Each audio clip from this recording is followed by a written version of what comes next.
Hi, this is Steve Giordano, and I'm going to introduce the second part of my new series called Offbeat Musical Ventures.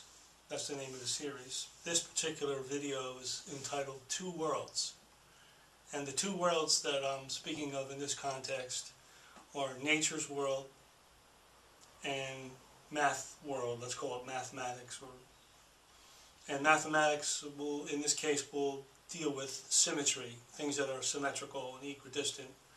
And the asymmetrical world of nature will deal with the major scale and tonality, which is an asymmetrical issue.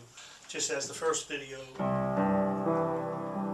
called the Overtone Series exemplified the creation of a major triad just by the overtones of a particular note.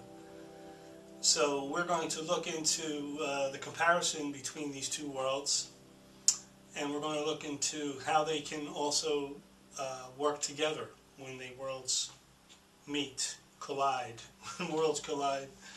And we already know the major scale is asymmetrical. Whole step, half step, whole step, whole, half. That's not even. If it were even, we would be doing something like that. That doesn't sound as approachable musically. I mean, a lot of children's songs are all based on the major scale, which is also referred to as a diatonic scale. So we're going to explore that in this video. The other world that I want to bring out in this video, the world of math, we can almost say analog and digital in a way as another analogy. I want to show you the differences in how both of those worlds can create character and yet be very different. If we take something like dividing the octave into 12 equal parts, we have a chromatic scale that sounds like this. I'll just play it kind of right down. When you hear something like this, I can stop anywhere without any preference. We don't really get a hierarchy or a sense of favoritism with the mathematical world. We can create a predictability, but we don't get a sense of domination by any particular tone, as we do in the major triad. It's two different systems. If we divide the octave into 6 equal parts, we get what's called a whole tone arrangement, a whole tone scale or whole tone arrangement. And that also has no feeling of hierarchy. It's almost a sound effect.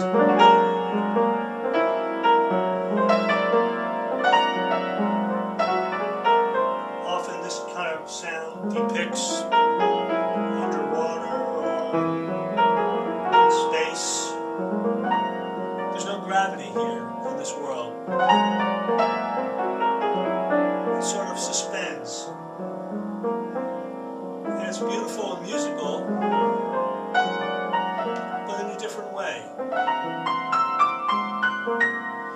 If we divide the octave into 4 equal parts, we get what's commonly known as a diminished, which sounds like this. And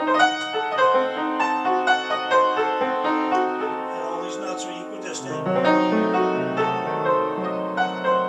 But not one of these notes dominates out of context. With no context, these are just equidistant tones with no domination. Any one of those could be the main one, depending on the context.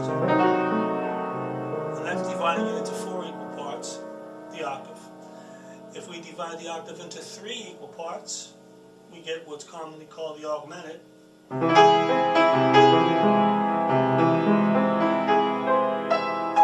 again, the same holds true. There's no real root out of context.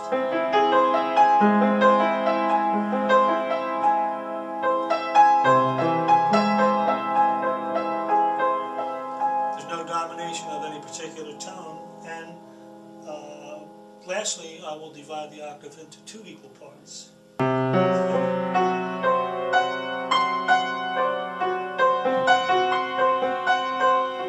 This interval is called the tritone. There's two equal parts, so not either of these notes doesn't dominate the other. They're both. This could be the root, or this could be the root. It's kind of a harsh sound. That's the laws of symmetry when things are equidistant, and this carries on in deeper detail with other aspects of music, as in chord progressions and whatnot. But we're just going to cover these basics because I want to differentiate between these two sounds. So again, the major triad, or the chords from the scale, from the major scale,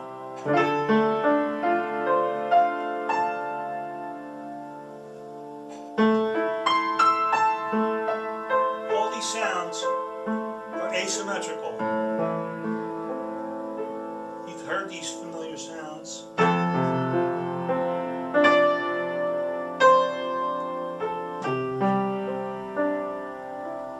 That's called tonality. We have definitely a hierarchy here. There's definitely notes that are more important than other notes.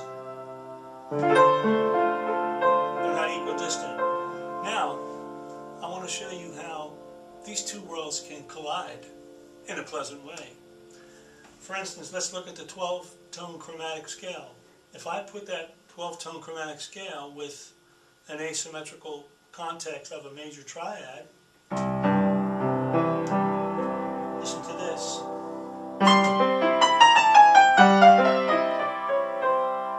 See how they work together? I can almost stop on any one. Some are more interesting than others. You've heard.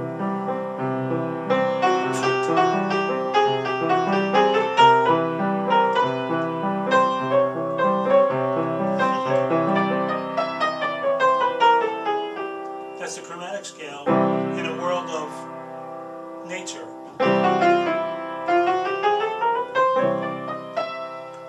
Let's look at the whole tone scale in a world of nature. Listen to this.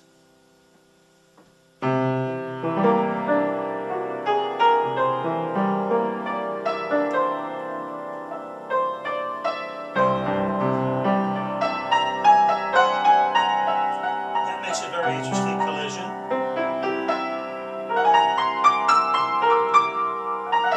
It creates a context for symmetry. Even though I have a whole tone scale up here, the bottom part of this is a triad. So these two worlds can work together. Let's create a context for dividing the octave into 4 equal parts. I like to do this one. Listen to this. The diminished. Now watch this diminished. Here's our diminished.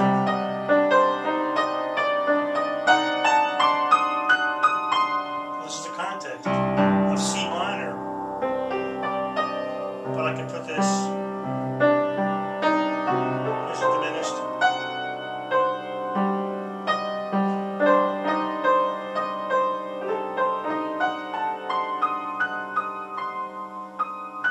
Same thing with the augmented. I'm going to show you the augmented one, which is the dividing the octave into 3 equal parts. Watch how this fits into a world of nature. Now here we have the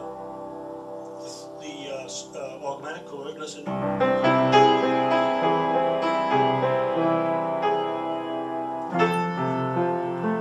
How that introduces that sound.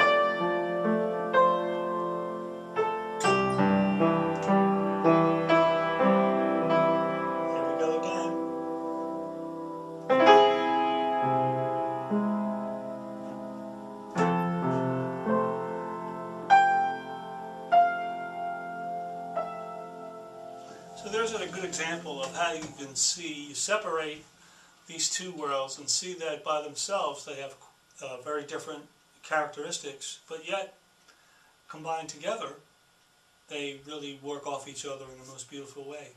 I hope you learned something from that lesson. I will explore this further in more detail in a later video.